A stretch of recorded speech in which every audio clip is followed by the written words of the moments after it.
I studied and I believed and I prayed and I did all the things that I knew. If he's in control of, like, why didn't it happen? And it was devastating. It put me into this rut where I couldn't receive anything good. Which is let's just slow down here because it's such a tough place to be. You know, for God too. And the reason why I say that is because if we are praying and we can't believe, what's the point of praying? Because you can't even pray without some faith aspect. Hi, everybody. Welcome back to Pillay Place, episode number 16. And the title of this episode is Do You Really Know God? Part 2.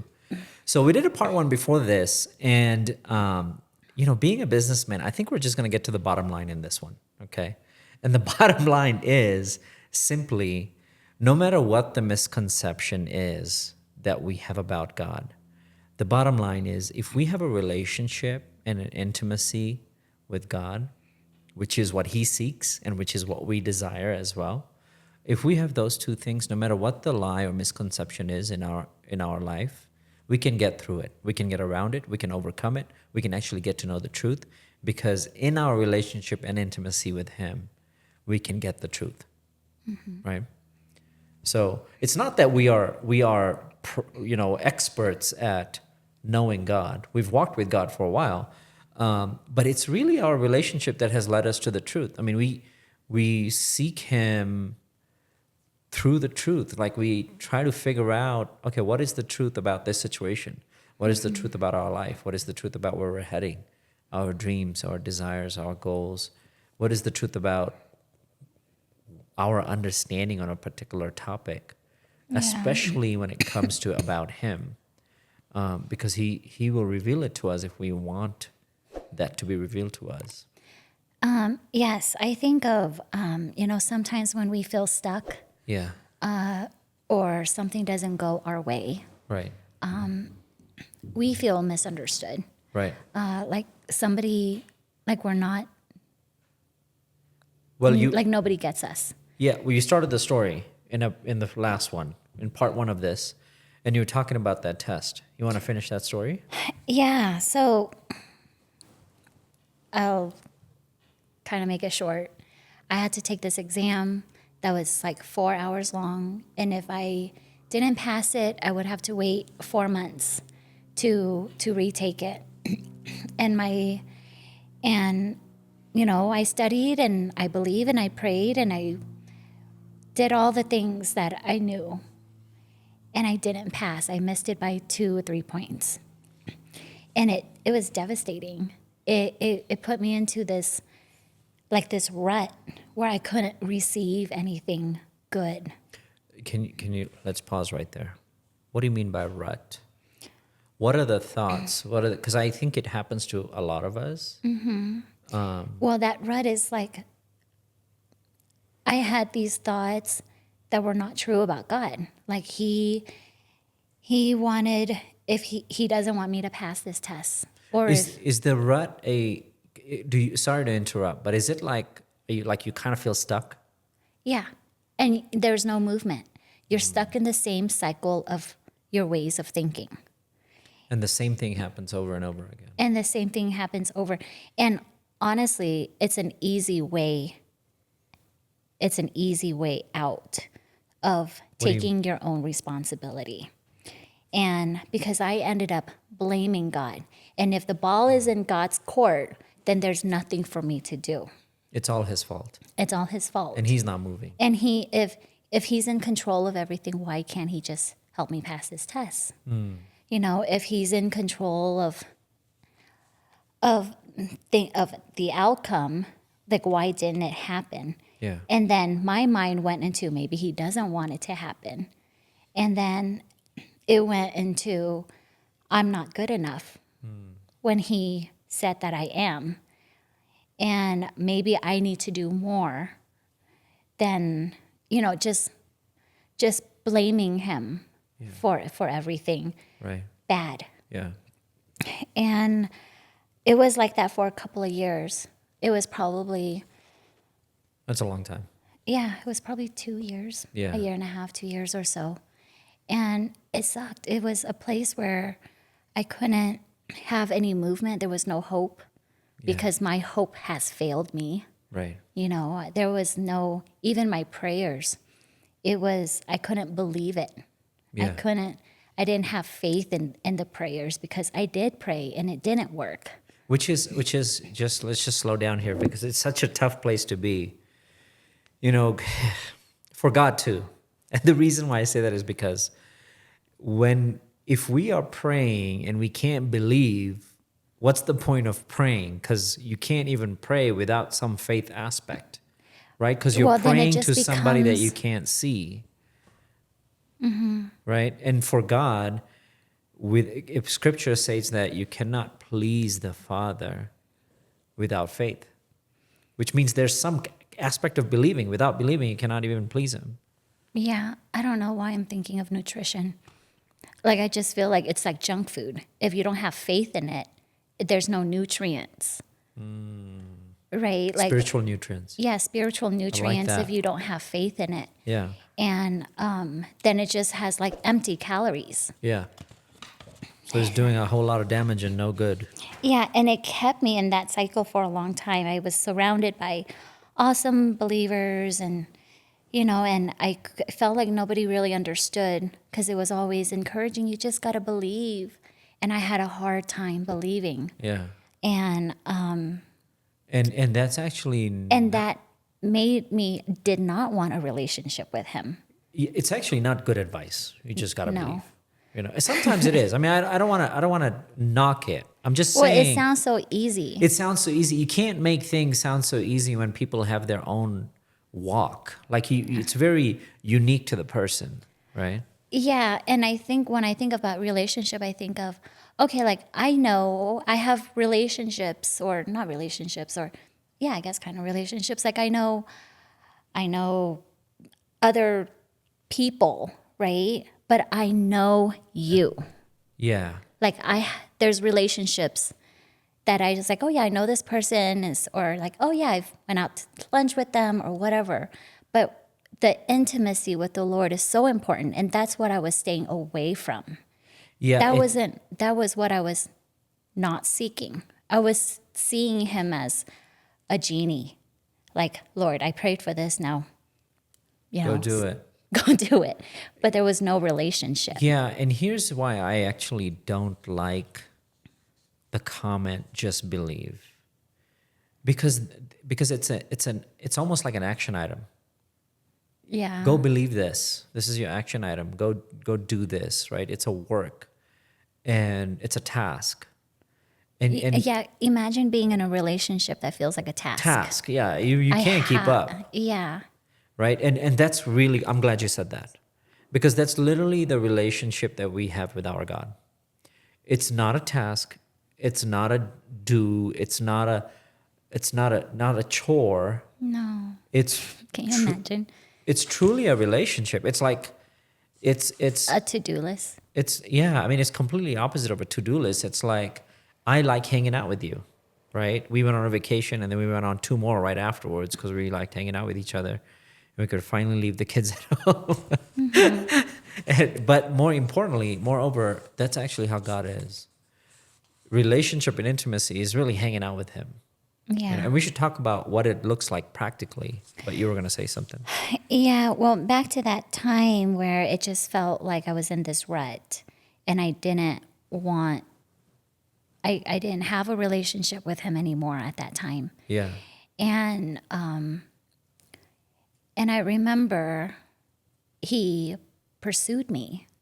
I remember laying on the floor and I had this vision where I was in the desert and I'm walking in this desert and I'm like, Lord, where are you? And not audibly, like in my heart, it was like he was saying, like, I'm here and I'm searching for him in this desert. I'm like, where are you? And he's like, I'm right here. And I go, I don't see you. And he still says, I'm right here.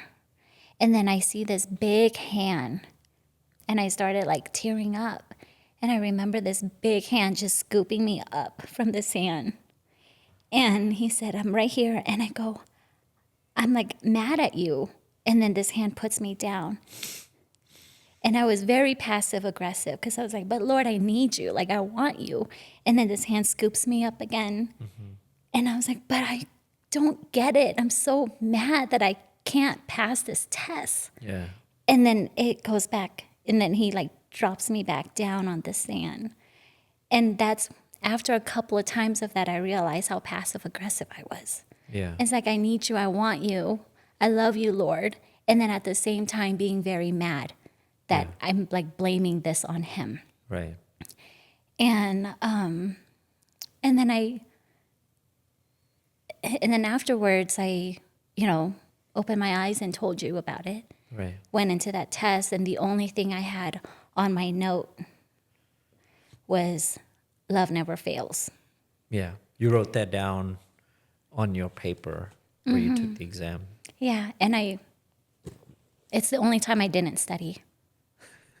Like, I studied the other times, Yes. but this was the time where I didn't study, I didn't freak out, and I kind of just accepted that I will have this relationship with God, failed or not, and it's not based on something conditional like this exam. Yeah.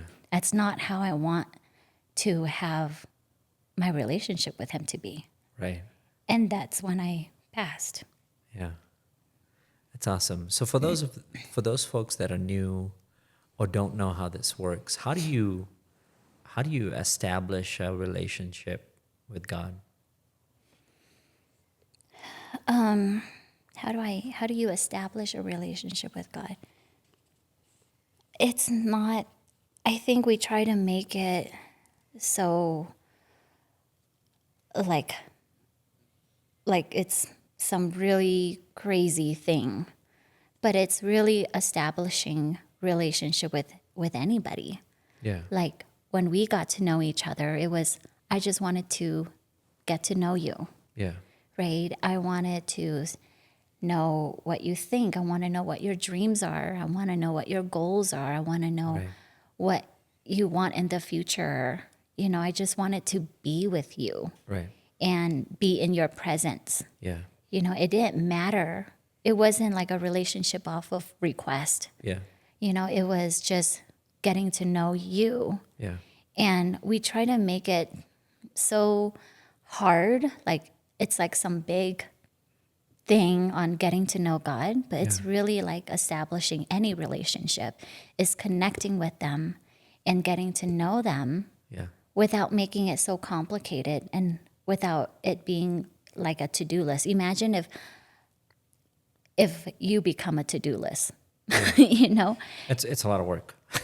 Well, no, it's not natural. You won't enjoy it. No, that's what I'm saying. know. It becomes tiresome. Right? Yeah, You can one only of do the so much things work. that I remember you told me when we were dating was, I don't care what we're doing.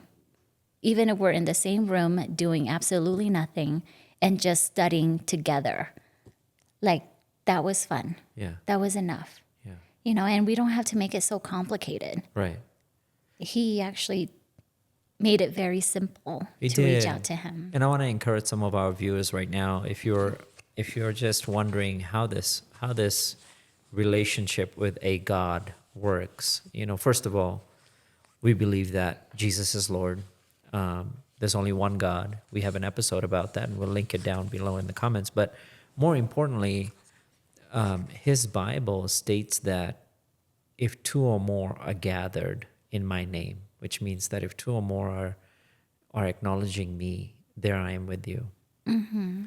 All that means is, as you're listening to this podcast or any podcast about God himself, the one true God, then he's there. And he's there with you as you're listening. But more importantly, he's there with us. He's there in our hearts. And he desires more to direct us and help us than we do, actually. And it's simply sometimes a welcoming him, a welcoming of the intimacy and a relationship with him. Well, I think it also takes, like for me, it took humility. Like, I had to stop blaming him. Oh, yeah, that's right. I had to stop blaming him for my failures. Right. You know, I had to stop blaming him for things not going my way. Right. And that takes humility. Like, it's no longer about me, it's about the relationship. That's right. And that's me letting go of all the blames that I have on him. And, you know, I think at some point I was scared to like offend him, or I felt like I can't get him.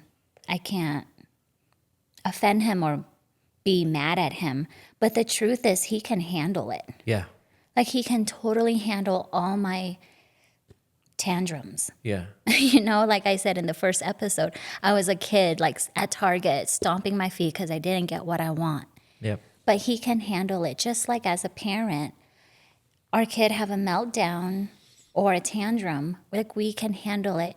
And the answer is always in the connection. It's saying, honey, I get it. It is hard, and I still love you, and you are still good, and that's okay. It's in the connection, and he will give you that comfort. Yeah. He's gonna tell you, I get it. It's not always gonna go your way, but I'm still here, and I still love you, and you're still good. That's right. Yeah. That's awesome. Well, just to recap, you know, we, instead of going down the list of all the misconceptions, we decided to just get to the bottom line. Mm-hmm. And the bottom line is, no matter what the misconception is, we may not even know that there's a lie that we are believing.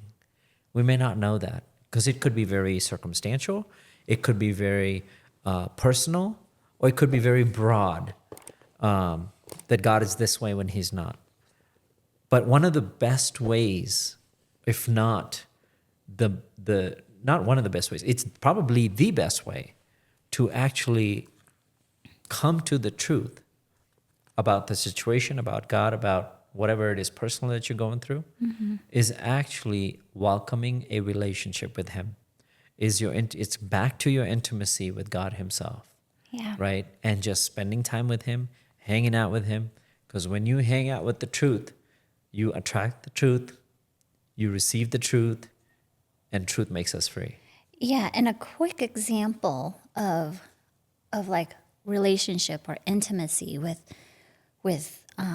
God or with anybody, it's like me saying, "Oh yeah, I know who that person is." You know, like I know John, I know David, you know, I know Kevin, I know whoever, but I don't really know, I know of them. So people can also know of God and think that they know God because they know of God. But do they know God like the way you would know your partner, the way you would know, you know, your kids, children, yeah. the way you would know? That's the intimacy that I'm talking about. Like, you can know of God. God is good. God is great. He is awesome. Like, but do you really have that intimacy with him? That's right. Because there's a difference. Yeah, and we learned about God. I mean, I went to an entire Bible college for 3 years to learn about who God is, right? But you may not have that luxury or that privilege. The best book to learn about God is the Bible, and I would start with a version that you can easily read. For example, NIV. sure, NIV, CEV, or whatever. But more importantly, start with the book of John. It's the perfect love story, and it's God's love story to each and every one of us, and it's beautiful. But most importantly, it will give you an understanding of who God is. That's right. Well, our time here is up, and I really hope you enjoyed this episode. I don't think I cried. I probably got a little emotional. But anyways, if you enjoy this episode, enjoying our podcast, please subscribe, click the like button, and we will see you in our next episode. Thank you. Bye.